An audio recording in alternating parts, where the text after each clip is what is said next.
ماہنامہ دریافت سے انتخاب کی سیریز کے سلسلے میں قمر جمیل صاحب کا مضمون ہیگل کی جمالیات، تلخیص و ترجمہ قمر جمیل، عمارت سازی کے 12 مضامین ماہنامہ دریافت میں شمارہ نمبر 4 میں شائع ہوئے تھے۔ یہ 12 مضامین 12 قسطوں میں آپ کے سامنے پیش کیے جا رہے ہیں۔ سماعت فرمائیے۔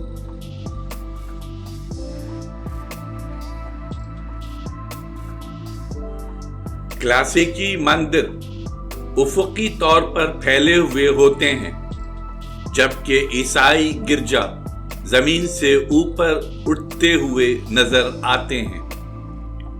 کلاسیکی طرز پر بنی ہوئی عمارتیں افقی طور پر پھیلی ہوئی ہوتی ہیں۔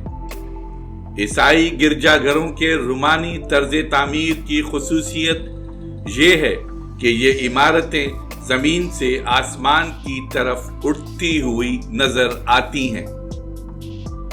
اس کے علاوہ عیسائی مذہب کی عبادتوں میں جس باطنی محویت کی ضرورت ہوتی ہے اور جو رسومات لازمی قرار دی گئی ہیں، وہ گرجا کے باہری حصے میں یا کھلے ہال میں عبادت گاہوں کے سامنے انجام نہیں دی جا سکتی، بلکہ انہیں صرف گرجا کے اندرونی حصے میں انجام دیا جا سکتا ہے۔ مندروں کے کلاسیکی طرز تعمیر میں دالان یا برآمدے کے ستونوں کی قطار کو مندروں کے اندرونی حصے کے مقابلے میں زیادہ اہمیت حاصل ہوتی ہے۔ رومانی طرز تعمیر میں عمارت ہر طرف سے بند ہوتی ہے۔ اس سے نہ صرف یہ کہ اس کا اندرونی حصہ بذات خود اہم ہو جاتا ہے، بلکہ اس اندرونی حصے کی روحانی اہمیت عمارت کے باہری حصے پر بھی اس قدر غالب آ جاتی ہے کہ اس باہری حصے کی شکل اور اس کے انداز کو متاثر کر دیتی ہے۔ قرون وسطیٰ کے گرجا گھروں کے اندرونی حصوں میں پشتوں اور ان پر قائم محرابوں کے ٹھوس پن اور ان کی میکینکی موزونیت نہیں ملتی۔ گوتھک گرجا گھروں میں یونانی مندروں کی طرح کھمبوں پر رکھے ہوئے شیطیر نہیں ہوتے، بلکہ ایسے پشتے یا کھمبے ہوتے ہیں جو شاخوں کی طرح کے محرابوں سے لگے ہوتے ہیں اور مجموعی طور پر ایک عمارت کا تاثر دیتے ہیں۔ یہی ہیئت تنوع کے ساتھ کھڑکیوں، دروازوں، وسط کلیسا، نیف، صدر کلیسا، کینسل اور سلیب نما گرجے کے عرضی حصے ٹرانسپیٹ میں بھی استعمال کی جاتی ہے۔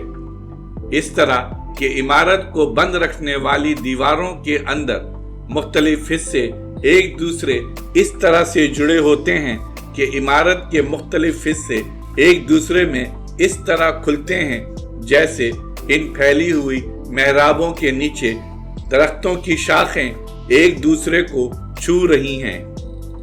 اتنا احساس نہیں ہوتا جتنا کہ جنگل کی محرابوں کا، جہاں یوں لگتا ہے جیسے بڑے بڑے درختوں کی شاخیں جو قطاروں میں لگے ہوئے ہوں ایک دوسرے کی طرف بڑھتی ہوئی ہمارے سروں کو چھوتی ہیں۔ لیکن اس گفتگو کا یہ مطلب نہیں ہے کہ گوتھک فن تعمیر نے درختوں یا جنگلوں کو عملی طور پر اپنے فن کا ماڈل بنا رکھا تھا۔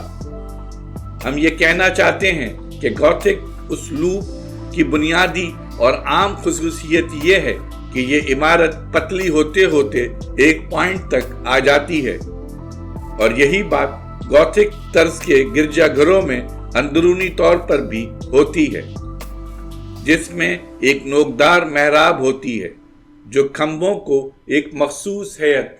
گرجا گھر کے اندرونی حصے میں پورے معاشرے یعنی شہر اور اس کے مضافات کے تمام لوگوں کے لیے جگہ مہیا کی جاتی ہے، لیکن یہ لوگ گرجا گھر کے اطراف جمع نہیں ہوتے، بلکہ گرجا گھر کے اندر جمع ہوتے ہیں۔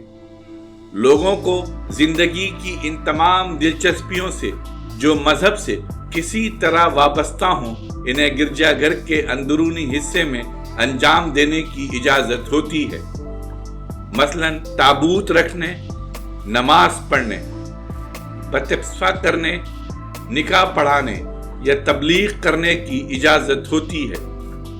یونانی مندروں کے مقابلے میں عیسائی گرجا گھر کے باہری حصے کو اندرونی حصہ ہی متعین کرتا ہے، یعنی گرجا کی خارجی شکل، اس کی آرائش اور دیواروں کے باہمی تعلق کا تعین اندر سے باہر کی طرف ہوتا ہے۔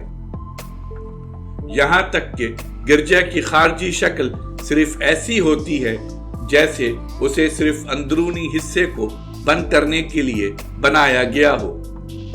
دوسرے لفظوں میں گرجا کی خارجی شکل اپنے اندرونی حصے میں ڈوبی ہوئی ہوتی ہے۔ یہ اندرونی شکل باہر بھی جھلکتی رہتی ہے، جیسے وہ قلب جو اپنے اندر ڈوبا ہوا ہوتا ہے، وہ دراصل خارج سے اپنی باطنیت انورڈنس میں ڈوبا ہوا ہوتا ہے۔ جاری ہے۔